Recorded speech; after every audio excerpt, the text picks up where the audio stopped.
beautiful story that you tell about the financial markets. I'm struck by the banknote that you showed, with the Cézanne painting. And then your link to, the exhibit. It seems like it's also a moment that we're not only looking at futurity, but we're bringing these fragments of early media that were actually looking for forms of recognition of the real.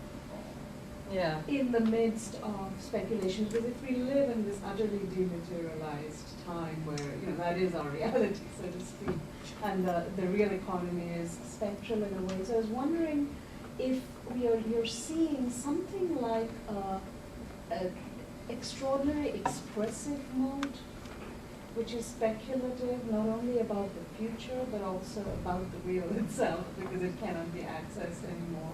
Because to have a painting on, banknote in that way as a kind of a trick, is very expressive in the genre of the fantastic, and it's not the realism of the businessman in the early.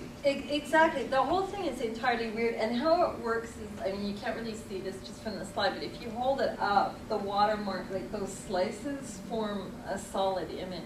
Oh. So, yeah, that's. You see what I mean? They're like superimposed, so if you hold it up, you get the whole image. But yeah, I think absolutely there's some kind of, nostalgia for a kind of a real, a kind of a gold standard, a kind of thing that we could point to and say, yeah, that was real, we're not real anymore. And that's how these kind of random, odd things end up on money. It's interesting there's an Impressionist painting too. Because Impressionism itself was, problematizes the question of the real and mimesis as well. So. Yeah, the whole thing is remarkably odd that ended up that way, and I can only speculate as to why it was on there. I tried to figure out more and like hunted around. I did all kinds of research, and there's very little on it. And the claim is just, hey, it was a nice image. Hey, we're French. Hey, we always put artists on our money.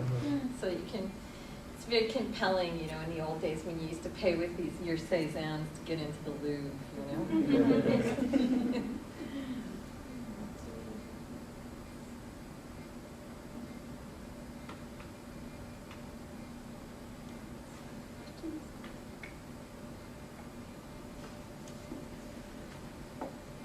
It's a long talk and everybody's exhausted. It's good.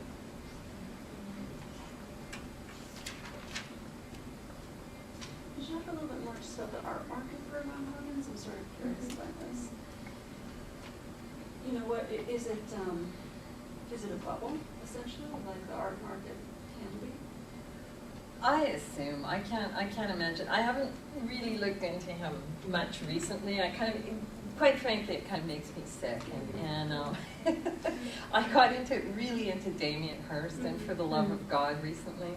So I haven't given Van Hagens, I've given him as little thought as I possibly can. I'm assuming that people aren't going to want slices of dead people in their homes forever. And his popularity does seem to have hit a high point and died out. So I don't know, actually. But it's a good question. That would be the obvious next step to this thing, is to look at actually if there's because there isn't like a Damien Hirst market, right? He's his own market. If this guy actually succeeded in becoming his own market.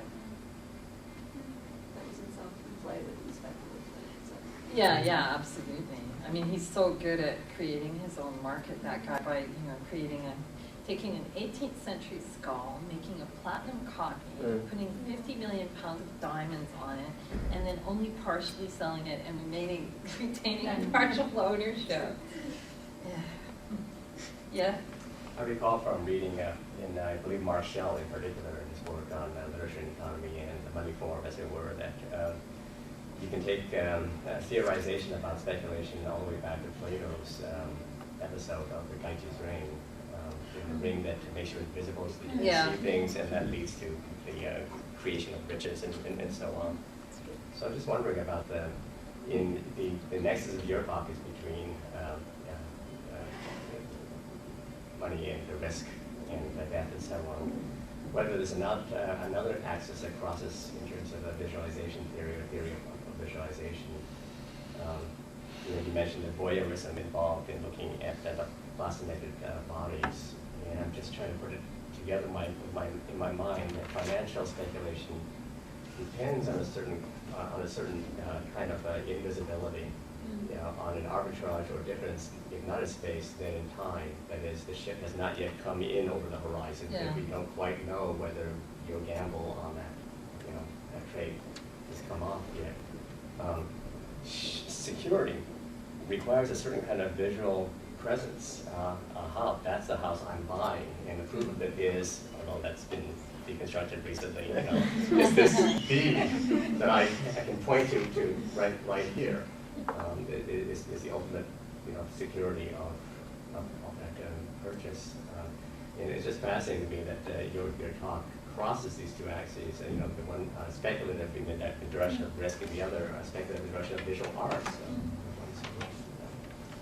Yeah, I don't know if I have an answer or a comment to that, but I would say that, some kinds of speculation you need a visual marker, like a house, but lots of kinds of speculation you don't need any visual marker at all, except, NASDAQ, and, some numbers. So there's probably, it should be parsed out more, and I should be more specific about what exactly it is, but I've never thought about it this way before. That's fascinating.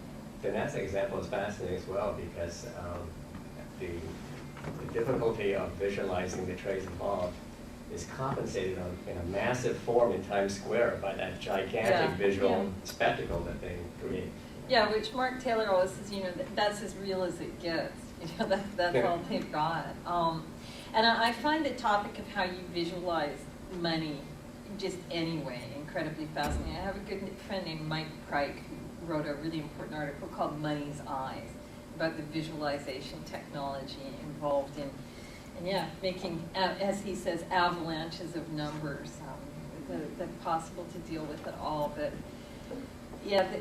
also the way that technology is the same technology that's used for video games, and sometimes the designers are the same, is a fascinating topic, and I'm always going to get more into it. I also think it has something to do with sign culture in Las Vegas. The revolving numbers. I mean, why do they have to revolve like that, the way that they do, and be as spectacular as they are? But, purely because money's also just damn fine entertainment. It's very exciting. It's very visual.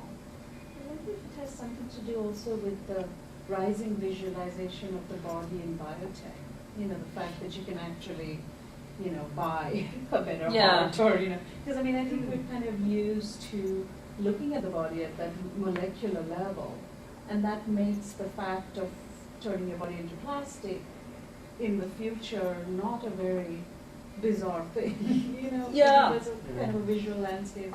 Absolutely, and I think our extreme scopophilia nowadays, we have to see everything, Who was that, Tim Treadmill, that guy that followed grizzly bears around, you had to see what they were up to all the time. You've got to constantly be following everything around and looking at it and exposing it. So, definitely, it's part of that whole sort of cultural paradigm as well. We have to see. I was thinking about the work of the Komarovs, who want to argue against our thinking strictly in terms of markets as complex systems, because this suggests a kind of unknowability.